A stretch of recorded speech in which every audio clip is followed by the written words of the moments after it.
King Charles III makes his first visit to the UK Parliament since coming to the throne. In a special ceremony at the Palace of Westminster, he received condolences from both Houses of Parliament. It is a loss to all of us, but we know, most of all, it is a loss to you, Your Majesty, and to the royal family. She set an example of selfless duty, which, with God's help and your counsels, I am resolved faithfully to follow. Well, from Westminster, the King is flying to Scotland, where he will lead a procession up Edinburgh's Royal Mile behind the Queen's coffin. Crowds are gathering on the Royal Mile, where the procession will pass on its way to St Giles Cathedral, where the Queen will lie at rest and people will be able to pay their respects. The Duke of Sussex pays tribute to his grandmother, thanking her for her commitment to service and her infectious smile.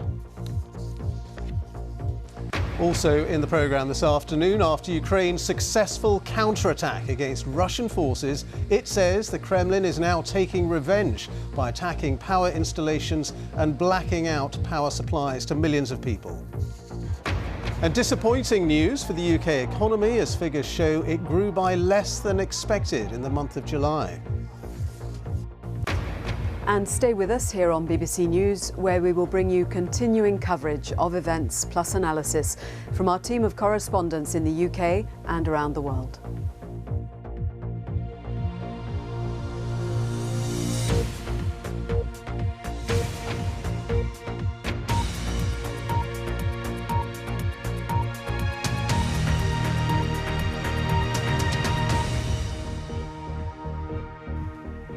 Good afternoon. King Charles has visited the UK Parliament this morning for the first time since taking the throne. Along with the Queen Consort, the King heard messages of condolence from both houses in the ancient Westminster Hall before then delivering his response. Well, the King is now flying to Edinburgh, where he will lead a procession behind the Queen's coffin from the Palace of Holyroodhouse to St Giles Cathedral. Our royal correspondent, Nicholas Witchell, has this report. To Westminster Hall, the ancient building which has been at the centre of British history for 1,000 years. The setting over the centuries for moments of national significance, for celebration and sorrow. And it was here in 2012 that Queen Elizabeth made her last address to the joint houses of the British Parliament during her Diamond Jubilee. She spoke of the continuity of British history and the importance of duty. I have been privileged to witness some of that history, and with the support of my family, rededicate myself to the service of our great country and its people, now and in the years to come. Within Westminster Hall today, MPs from the House of Commons and peers from the House of Lords gathered amid the trappings of the British state to mourn a past monarch and to greet a new one.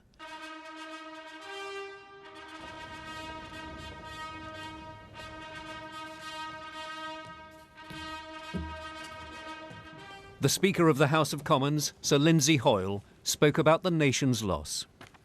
It is a loss to all of us, but we know, most of all, it is a loss to you, Your Majesty, and to the royal family. The King spoke of his new responsibilities.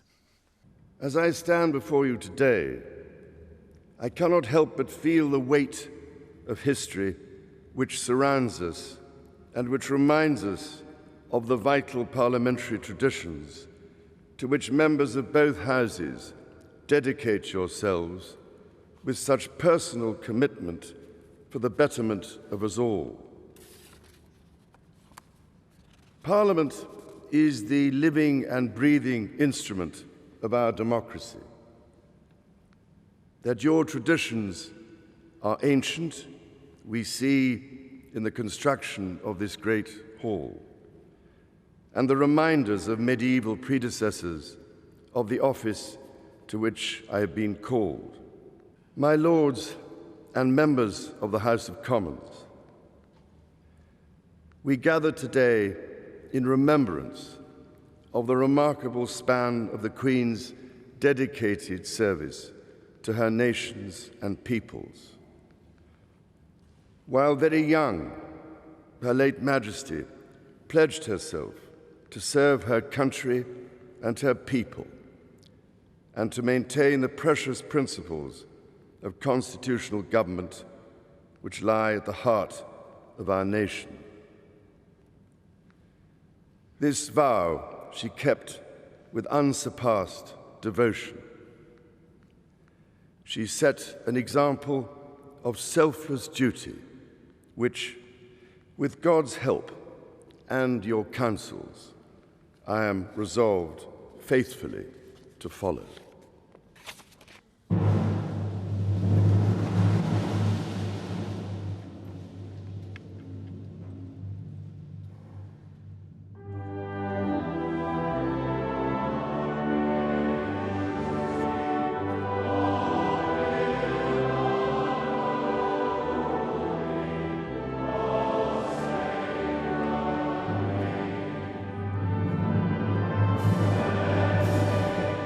The parliamentarians sang the national anthem, sung now for Charles.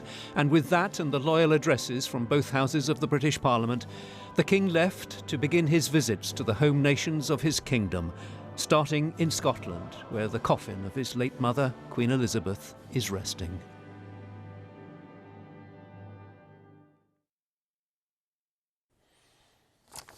Well, Nick Witchell joins me now here in the studio. Nick, what was the constitutional significance of today's appearance by King Charles before both houses of Parliament?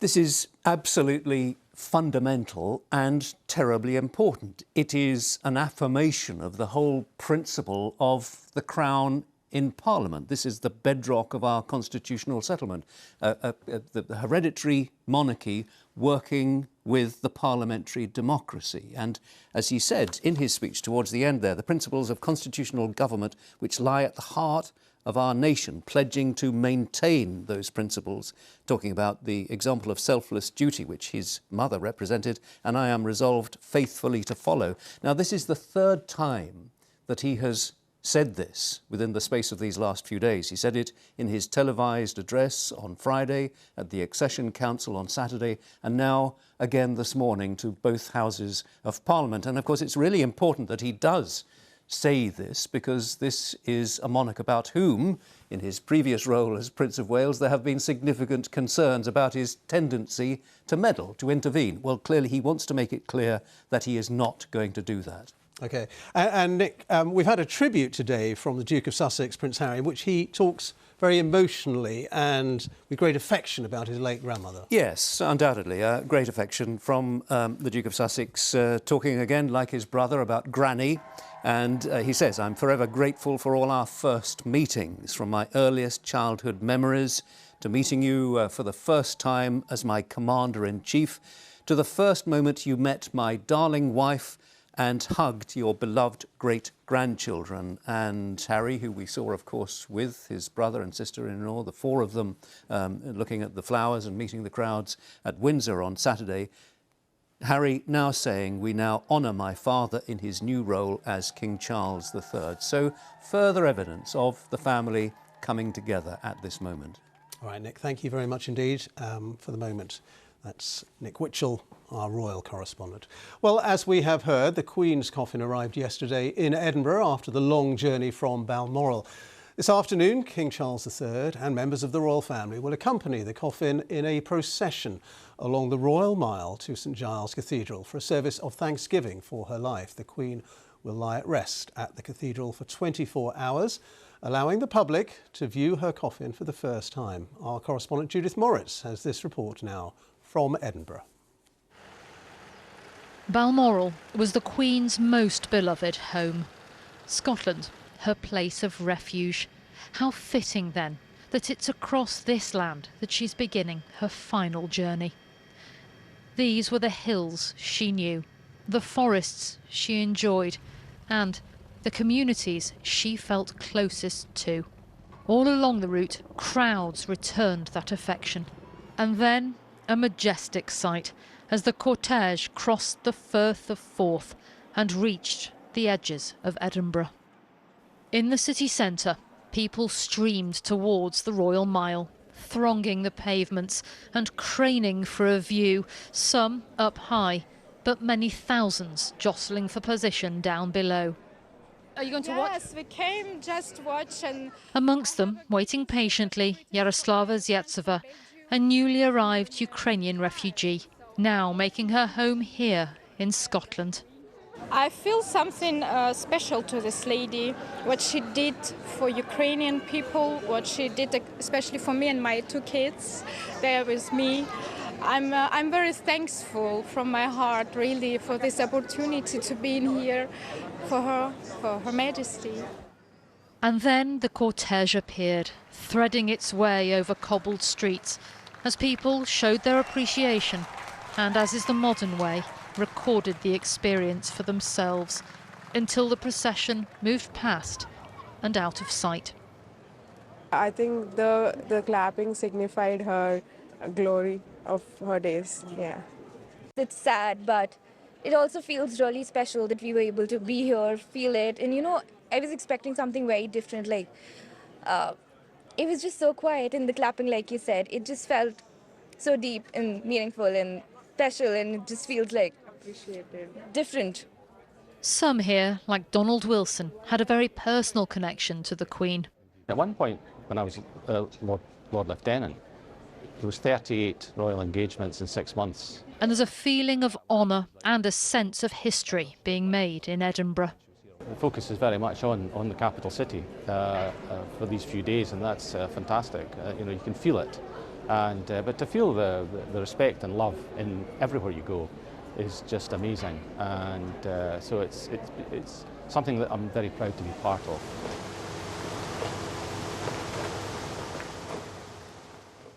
At the Palace of Holyroodhouse, the next scene. A coffin carried inside by a bearer party formed by the Royal Regiment of Scotland, past 3 of the Queen's children. Overnight at the monarch's official Scottish residence, the coffin lay in the throne room, and today it will be taken onwards again.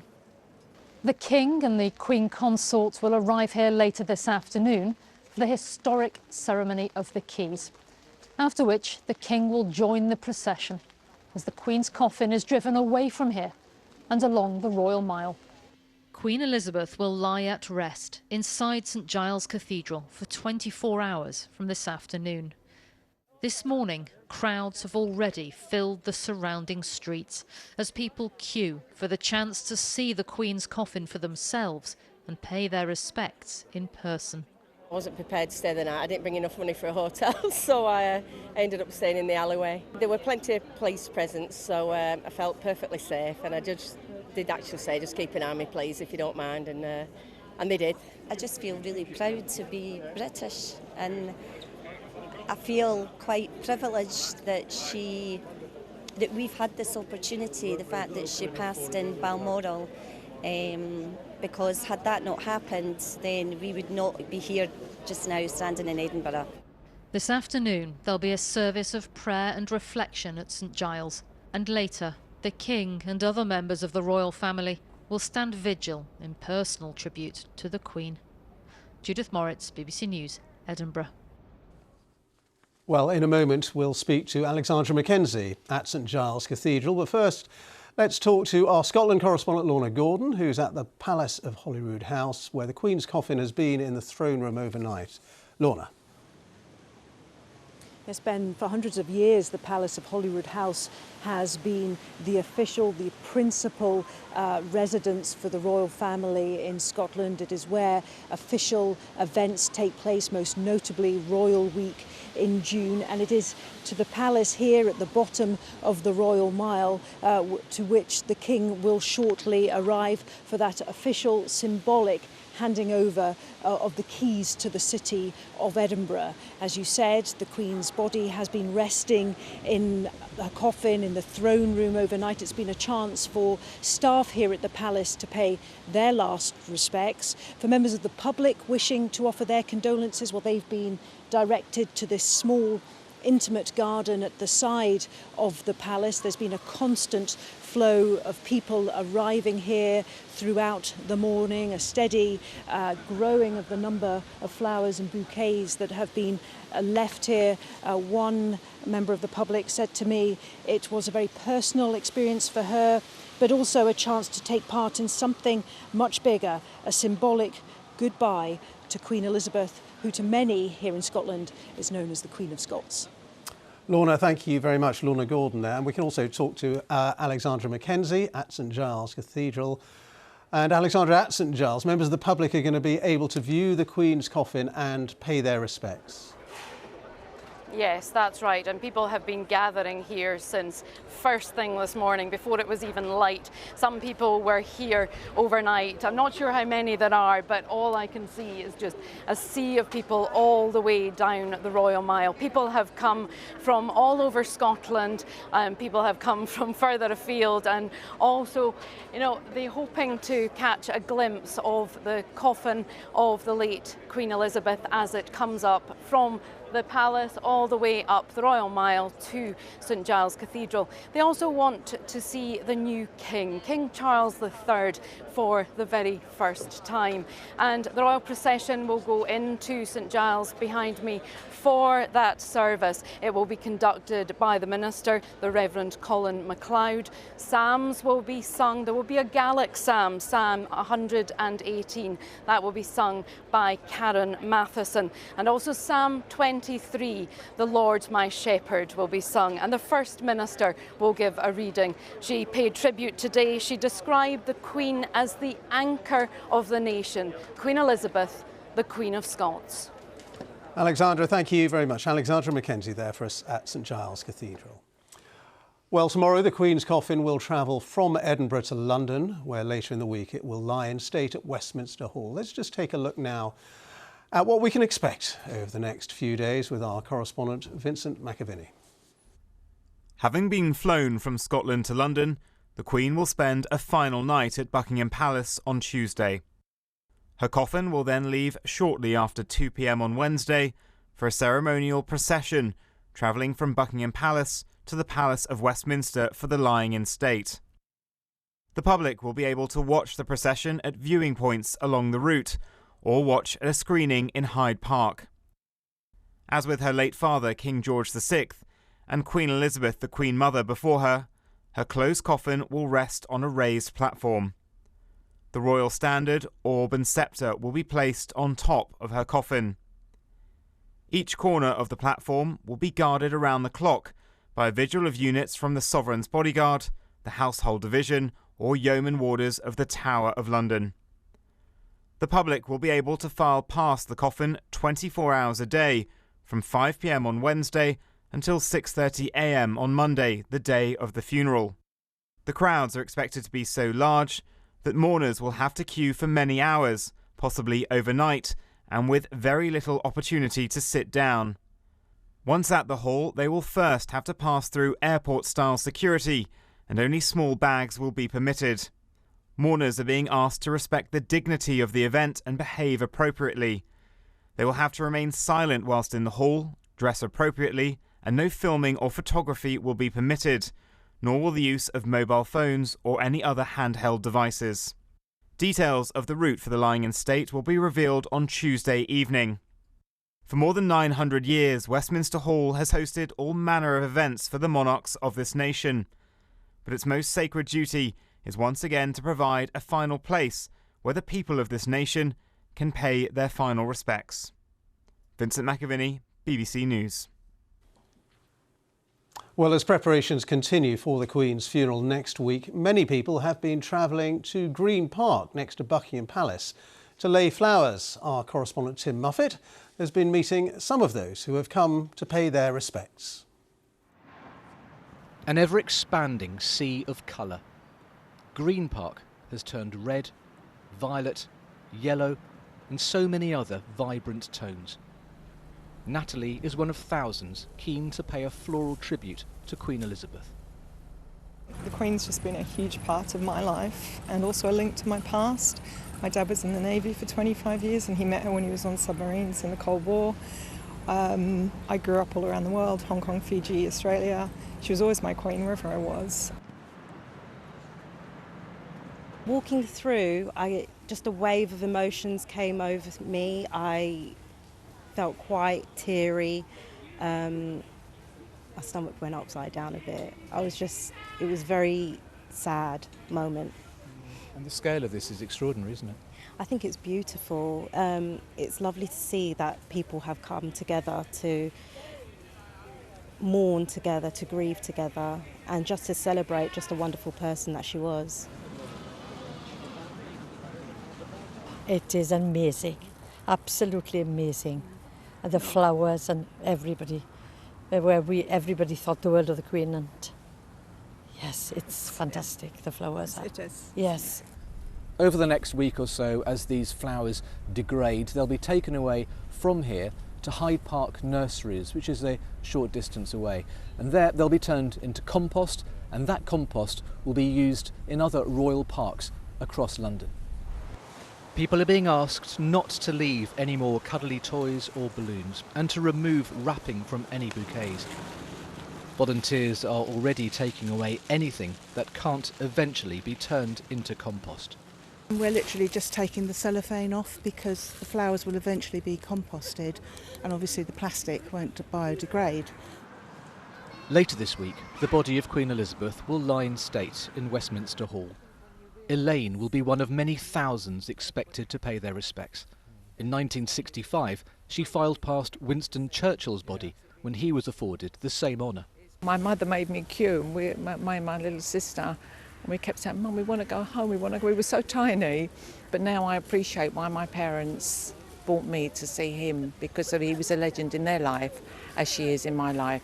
Just feel I want these memories, and I think someone so special, and what she did for our country and the way she led our country, I just feel I need to do that to represent myself to her.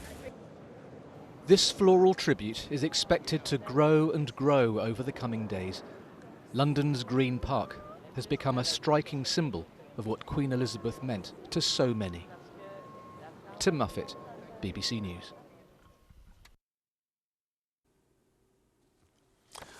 Well, let's take a look now at some of the day's other news. And Ukraine's President Volodymyr Zelensky has accused Russia of causing extensive blackouts in the east of the country in revenge for the counterattacks that have been mounted in the last few days. Mr. Zelensky said Russia has attacked critical civilian infrastructure to try to deprive people of heat and light.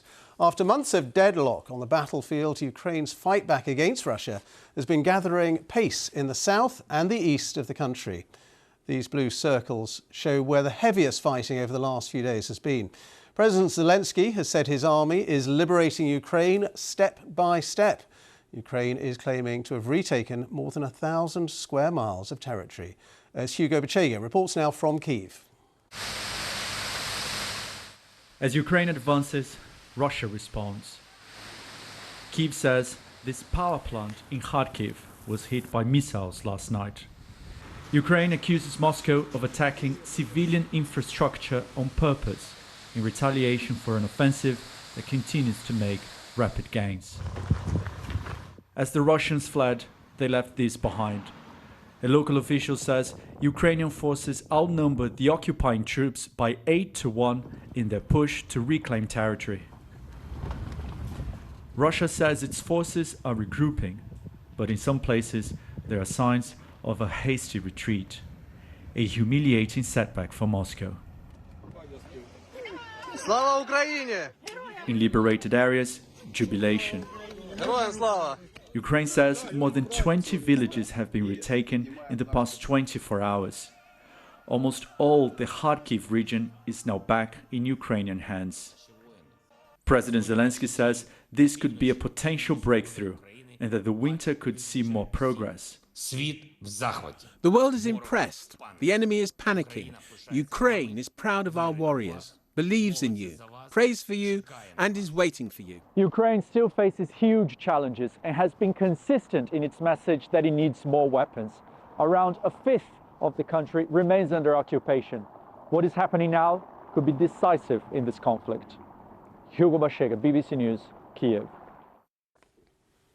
And let's talk more about this now with our Russia editor, Steve Rosenberg, who's in Moscow. Steve, clear setbacks for Russia now on the battlefield. What has been the Kremlin's response so far? Well, this is what Vladimir Putin's spokesman said today. He said Russia's special military operation in Ukraine continues and will continue until all the tasks that were initially set have been fulfilled. So, outwardly, no change, no panic in the Kremlin. But there are definitely signs of concern here. I mean, last night, Russian television, Russian state TV's flagship news program began with the presenter saying this: on the front lines of the special operation, this has been the toughest week so far. And he explained that because Russian forces have been outnumbered in Kharkiv region, they had pulled back. Now, officially, this is not being called a retreat here in Russia. The phrase used is regrouping of Russian troops. But whatever you call it, it has sparked a lot of anger amongst pro-Russia Telegram channels and amongst so-called patriotic Russian bloggers who've been criticising decisions taken by the defence ministry here. Also, the powerful Chechen leader Ramzan Kadyrov has criticised the Russian military, and he said he may take his concerns to the top of the Russian military or the political leadership of Russia. In other words, Vladimir Putin. What does this mean for Vladimir Putin? Well, it strikes me that for more than 20 years, he's had this reputation of being a winner, of being a politician who always manages to extricate himself from a difficult situation. But after February the 24th and the Russian invasion, he seems to have lost that aura of invincibility. Steve, thank you very much indeed. That's Steve Rosenberg, our Russia editor in Moscow. Now, let's just take you to Edinburgh, because the plane carrying King Charles III is just about to come in to land there. The King is flying to Edinburgh, where he is going to be leading a procession behind the Queen's coffin from the Palace of Holyroodhouse to St Giles's Cathedral. Earlier on this morning, he visited the UK Parliament for the first time since taking the throne. And along with the Queen Consort, he heard messages of condolence from both houses in the ancient Westminster Hall. Our royal correspondent, Nicholas Witchell, is with me now. And the King, there in his plane, coming in to land in Scotland, and the significance of this visit. Yeah, it is very significant, of course, that the Queen should, that the King, forgive me, that the King should be visiting Scotland, given the importance of the position of Scotland and the really rather challenging nature, perhaps, of the relationship between Scotland and the monarchy, given all the uncertainties and the debate about the Union. So it is, of course, appropriate that his first visit, having come down from Balmoral yesterday, should be back to Scotland on this. I think it's not an RAF plane. I think, once again, he's on a private charter aircraft, which is perhaps a little bit curious, but I'm sure that there must be a good reason for that. But it is important to affirm and deepen the relationship insofar as he can between the monarchy and Scotland, because it is going to be, I would imagine, something of a challenging time, given the uncertainties that there are. We know that although the SNP's policy is to favour keeping the monarchy as King of Scots, there are significant voices, of course, within the SNP which would favour a republic. So very important that the King goes to Scotland. And in his programme this afternoon, of course, after the procession to transfer the Queen's coffin from the Palace of Holyroodhouse up to St Giles's Cathedral, in which the King will walk behind the coffin, and then the service of prayer and reflection for the life of the Queen. Later, the King will have an audience with the First Minister, Nicola Sturgeon, and he will attend the Scottish Parliament to receive a motion of condolence, and he will make a reply. So again, an important opportunity for him to talk about the importance of Scotland to him as monarch and the importance of Scotland to the monarchy. And that will, I think, be a significant moment, and they've clearly been giving an awful lot of thought to all of these speeches around the home capitals of the United Kingdom. He will be going on to Northern Ireland and, of course, to Wales, but it is hugely important, I think, that this first visit, this first speech that he will make outside London will be in Edinburgh, and there is a significance to that. And then, of course, the vigil at St Giles's Cathedral this evening. So, again, all very symbolic, but there is a deep significance behind these symbolic events. And as you mentioned, a tour of the UK nations. And we were hearing from the Prime Minister's spokesman saying this is not a requirement, but it is believed that this will be a significant moment of national mourning around the United Kingdom. And I think it is all part of this programme, carefully thought out over many years for the King to establish his new reign. They do not want to be thought of as promoting a metropolitan monarchy based out of London. We know the King's fondness for the other parts of the United Kingdom. After all, he has been Prince of Wales, and that is a position that he has taken very strongly. Whenever we see him in Scotland, he delights in wearing the kilt. It is a hugely important part of the nation to him, Northern Ireland also. So I think it is really important for the new king to be seen to be getting out of London, to be beginning this tour of the other home nations, and to deepen the relationship insofar as he can between the monarchy and those nations via the speeches that he will be making in each of the national capitals. It's a very busy time, of course, for the king, who, we shouldn't forget, is a son mourning his mother, grieving for his mother. Yeah, he is, well, he's not young. As we know, he's the oldest person to inherit the throne. He is 73, but according to people who know him, he is full of energy. It will be quite tiring both for him and for the Queen Consort, who perhaps is not quite as used and as disciplined in the way of royal protocol or royal requirements as the king is, but he relies hugely on Camilla, on the Queen Consort. She is there supporting him, as indeed are all the other members of the family. And I think it is quite touching and significant that now we both have heard from both of his sons, William and Harry pledging his support to his father as king in the statement that Harry issued this morning. We will continue, I'm sure, to speculate about what is the true nature now of the relationship between the Prince and Princess of Wales, as we must call them, and the Duke and Duchess of Sussex. But I think there will be great hope that this is a moment when the estrangement will be starting to be mended. And certainly the signs are, it's impossible to say how much one can read into all of that, but I'm sure that with the encouragement of the King, whose aircraft we see there just taxiing into its stand at Edinburgh International Airport, there is no doubt that Charles, the King, would wish Harry as much as possible to rejoin the family. It may be hoping for too much at this stage to hope that he might resume any kind of a working role within the royal family, but if at least the fracture can start to be healed, I think that that will be very important, and I think it is no secret and entirely natural that Charles, of course, has been very hurt, as indeed have other members of the family, by the things that have been said, in various interviews, by the feeling that all the efforts that he has made over the years have not been appreciated. But there we are. That's all part of the domestic side of this, which is not an aspect that really is necessarily something to be focusing on at the moment. But do you think there has been a sort of coming together of the royal family?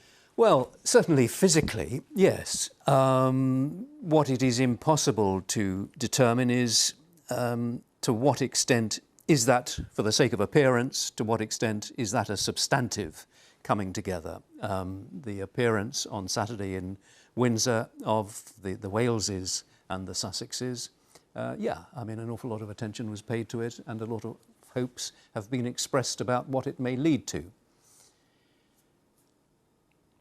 But I think at this stage it is too early to say. But I think that the King would certainly hope that Harry and Meghan would wish to be as fully engaged in the ceremonies and in the procedures that we will be seeing over the next week as possible. And I've no doubt at all that Harry will wish that. And now the royal plane has landed in Edinburgh, and the King is going to be at the palace of Holyroodhouse. He's going to be taking part in the ceremony of the keys, where he will symbolically receive and then return the keys to the city. And then this afternoon, the King taking part in that procession to convey the Queen's coffin along the Royal Mile in Edinburgh to St Giles Cathedral before a service of thanksgiving for her life, for the Queen's life. And then there will be a chance for members of the public, Nick, to pay their respects as her coffin lies at rest. Indeed. And that will be an important opportunity for the people of Scotland, and in particular, of course, for the people of Edinburgh, which perhaps is more regally inclined than some other parts of Scotland. But it will be interesting to see how many people turn out for the opportunity to view the coffin as it lies at rest in St Giles's Cathedral before its transfer then to London tomorrow. And of course, then the very big opportunity that there will be as it lies in state in Westminster Hall from 5 p.m. on Wednesday until the early hours of next Monday before the state funeral, and that a huge operation to manage. And I see that already there are predictions that the queues to attend the lying in state in Westminster Hall in London could be several miles long. But again, this is something that the authorities at the Palace of Westminster and elsewhere have had much time to think about. It occupies a considerable section in the overall plan for London Bridge, as it's termed, Operation Marquee, the lying in state in London. And the management of the crowds is going to be a very challenging operation, I would have thought. They're talking as though in some instances people will be waiting overnight, but they will be trying to keep the queues moving as much as possible.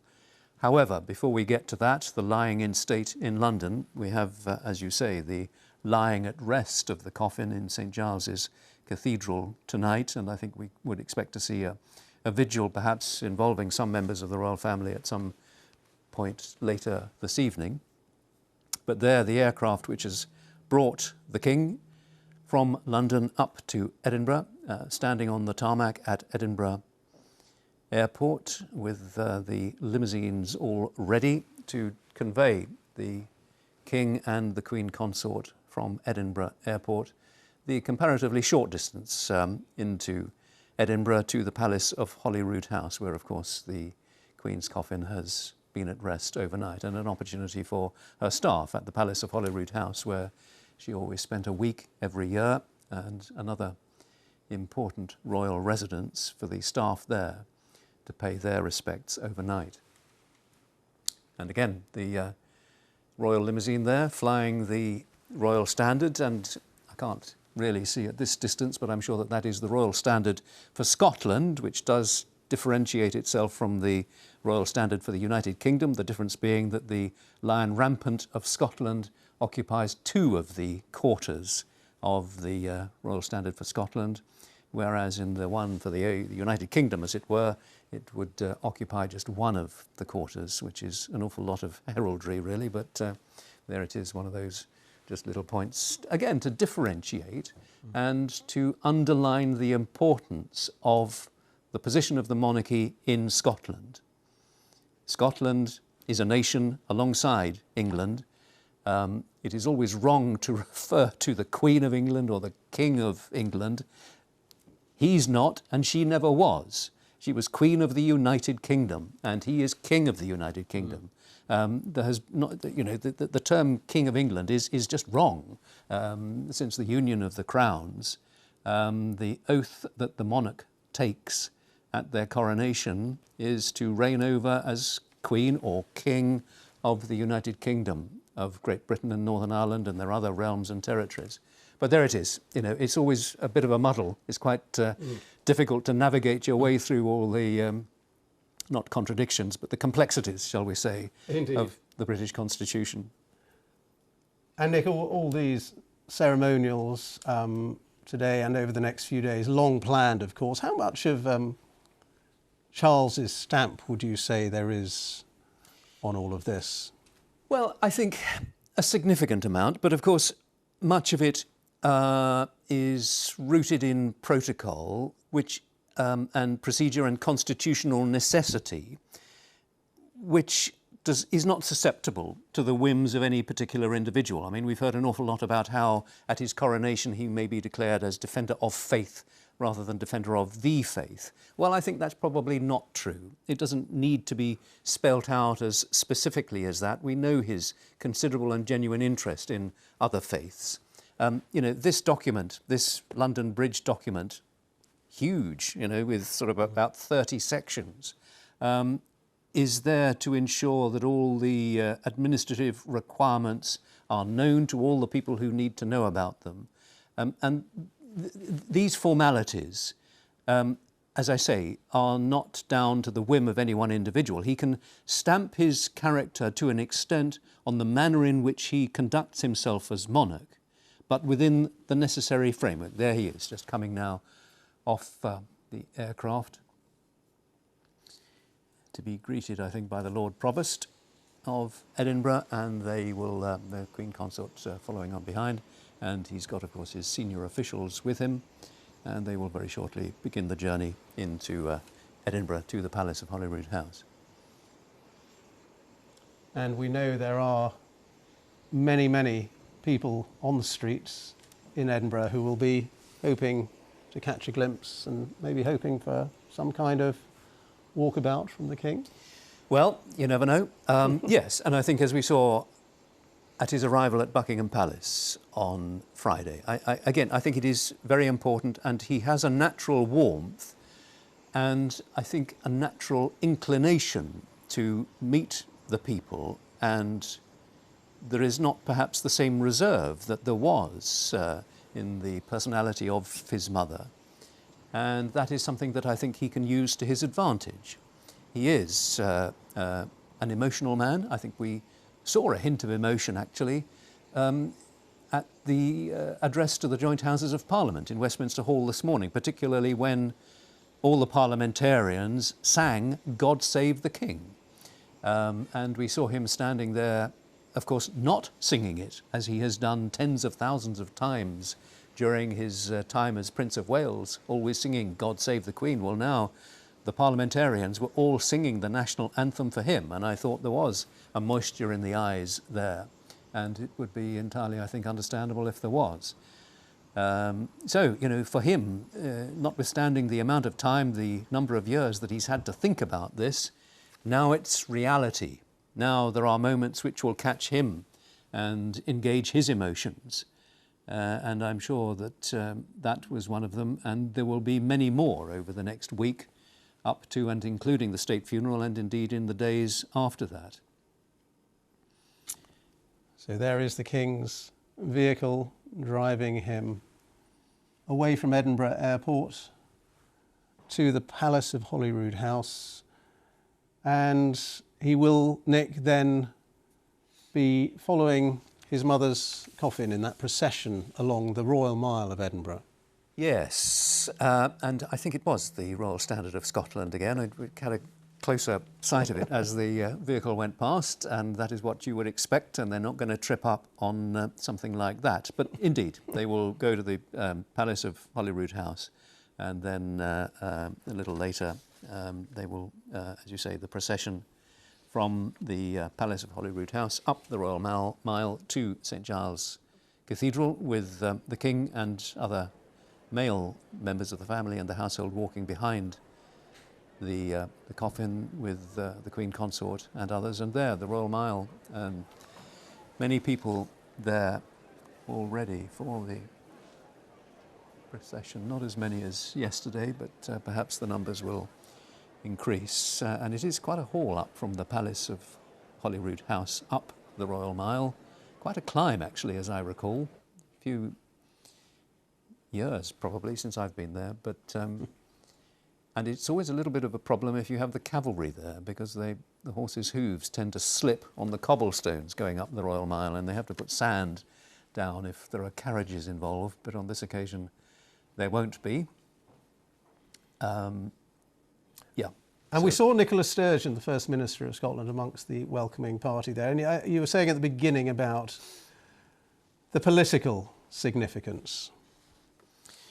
Yes, well, Nicola Sturgeon is a supporter of the position of the monarchy in Scotland, and her great ambition, of course, and that of the SNP, is for there to be an independent Scotland, but it would be an independent Scotland that would retain the monarchy. And the view of the SNP is that they would wish the nation to be an independent nation under a monarch who would be King of Scots. But there are, as I said, there are certainly voices within the SNP who do not share that view and who would wish Scotland to become not only an independent nation, but a republic with, I presume, a president. And, you know, that is quite a challenge, not just for the politics of the Union of the United Kingdom, but also for the position of the monarchy within the Union. And it is something that the Queen privately did feel strongly about. She was greatly distressed at the thought of the Union dividing, at the thought of Scotland leaving the Union. She kept those thoughts very much privately to herself, though we did get just a hint of it, of course, during the time of the referendum when, with a little bit of stage management outside Crathy Kirk, she said to a bystander, well, just before the referendum, well, I hope people understand what they're thinking about here and think carefully about it. That was as far as she felt able to go as a constitutional monarch, and I'm sure that that was absolutely right. She had, of course, during the Silver Jubilee, been more explicit in the speech that she made to the joint houses of Parliament, what was then quite a controversial speech and probably the most political speech that she made during her entire reign. And that was a speech which was written at Buckingham Palace, and she sought to remind people of the advantages of being part of the Union. And that did lead to a degree of controversy at the time.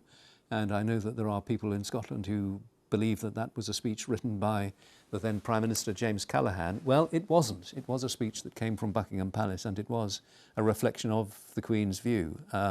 She's not expressed explicitly anything, or she did not express anything matching that view at any point subsequently, because I think perhaps she realised that she had perhaps gone a little bit too far on that occasion under the auspices of a constitutional monarch who is expected to stay right out of politics. But it is undoubtedly the case that the whole question of the monarchy in Scotland is something about which a lot of thought is given in Buckingham Palace. Mm-hmm. And which Charles himself has clearly thought a lot about. Yeah, without doubt. The Duke of Rothesay, as he's known in Scotland, or has been known until now, until his accession to the throne, and that is another of the titles which, of course, has now passed to William as Prince of Wales and Duke of Rothesay. But yeah, I mean, the family, and William too, I think, feels very strongly about the importance of the Union, all the advantages that the nation as a whole has from being united. Now, without straying into politics ourselves, I mean, clearly those are thoughts that no member of the royal family can express openly. That is a matter for politicians and for political debate. And as we are hearing repeatedly, the King is fully subscribed to the principles of the constitutional democracy, and he was talking about that again this morning. So, you know, that is a signal from the King that he is going to stay right out of intervening in any of these issues. Nick, for the moment, thank you. And for viewers on BBC One now, we're going to hand you over to get the news where you are.